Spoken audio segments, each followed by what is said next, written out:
Good morning. Good morning. आइए प्रभु के वचन को सुने।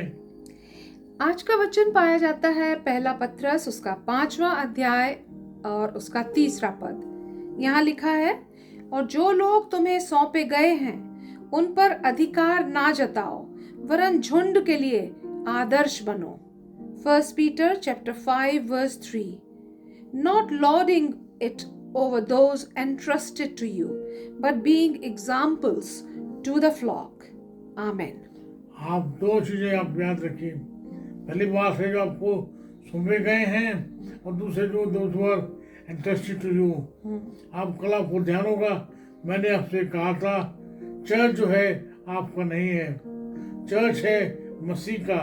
The church belong to Christ, he is the lord. You are simply there to lead them, guide them, engage them, look after them. उनकी देखभाल करने के लिए परमेश्वर ने आपको रखा है।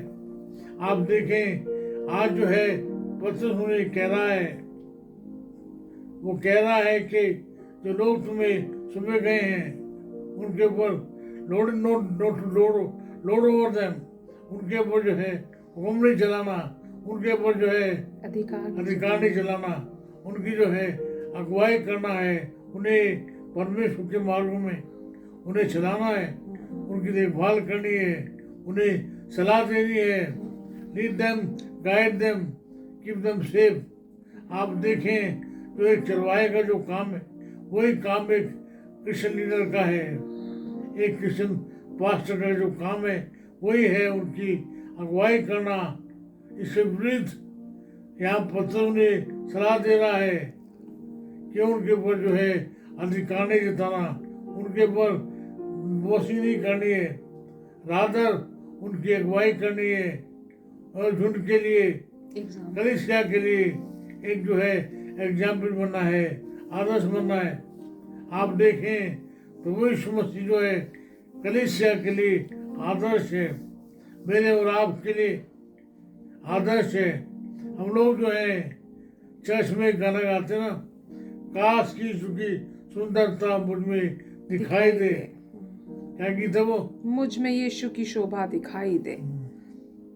उसका प्यार, उसका जो स्नेह है मेरे और आपके जीवन में दिखाई दे। यहाँ जो बात आप कर रहा है वो कर रहा है नॉट लोड ओवर देम, उनके ऊपर जो है बोसी नहीं करनी है, अधिकार नहीं चलाना है, रादर उनकी जो है अगुवाई करनी है।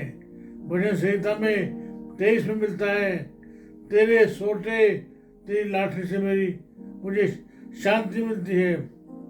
सोटा जो है अनुशासन के लिए, जो रोड है that is there to guide them, जो लाठी है वो उनकी सुरक्षा के लिए।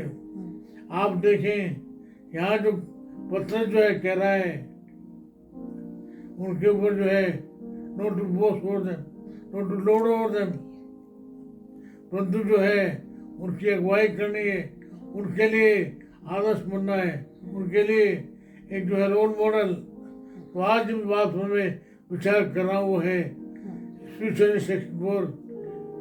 चर्च लीडर्स, एक मसीह कलीसिया के अगुवे के लिए आत्मिक जो सलाह है वो क्या होगी? वो होगी कि वो कलीसिया के लिए एक नमूना होगा। आप देखें पूरी बाइबल जो है भरी हुई है कि कैसे आत्मिक अगुवे को कैसे कलीसिया की अगुवाई करनी है।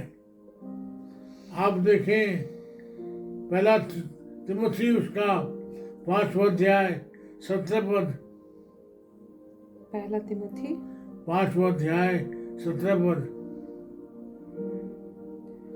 1 Timothy chapter 5 verse 17. It says here 1 Timothy 5:17, the elders who direct the affairs of the church well are worthy of double honor, especially those whose work is preaching and teaching. आप देखें टाइटस के पहले अध्याय के 5 और 6 पद में भी ये बात मिलती है। Titus chapter 1 verse 5 and 6. It says, Titus chapter 1 verse 5 and 6. The elders who direct the affairs of the church well are worthy of double honor, especially those whose work is preaching and teaching. That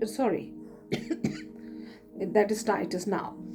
The reason I left you in Crete was that you might put in order what was left unfinished and appoint elders in every town, as I directed you. An elder must be blameless, faithful to his wife, a man whose children believe and are not open to the charge of being wild and disobedient. आप देखें पिछले 3 पदों में हम बार बार जो है एक जो प्राचीन है, एक जो एल्डर है, उसमें क्या क्या होना चाहिए, क्या गुण होने चाहिए, क्या गुण होने नहीं होने चाहिए। तो qualities for a good Elder, एक जो अगुआ है, एक जो प्राचीन है, उसमें क्या होना चाहिए, उसके बारे में बताया गया है। आप देखें आज जो पतरस कह रहा है, जो अगुआ है, इसको नोट ओवर देम, उनके ऊपर जो है अधिकारी जितना रादर उनकी अगुवाई करना है, उनकी जो है गाइडेंस करनी है। प्रभु का एक सेवक कहता है, who is leader? Leader is one who knows the way, goes the way, shows the वे।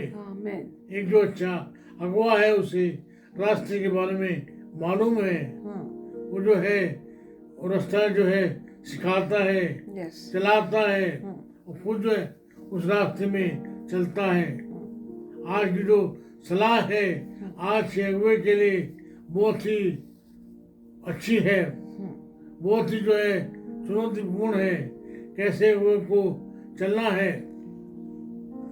मेरे भाई प्रभु के सेवक, ये आपके लिए मेरे लिए बात जो है जरूरी है कि हम जो लोग हमें सौंपे गए हैं उनकी जो है अगुवाई करें, उनके साथ हम चलें, उन्हें सलाह दें, उनकी अगुवाई करें, उनके कठिन समय में उनके साथ चलते चलें।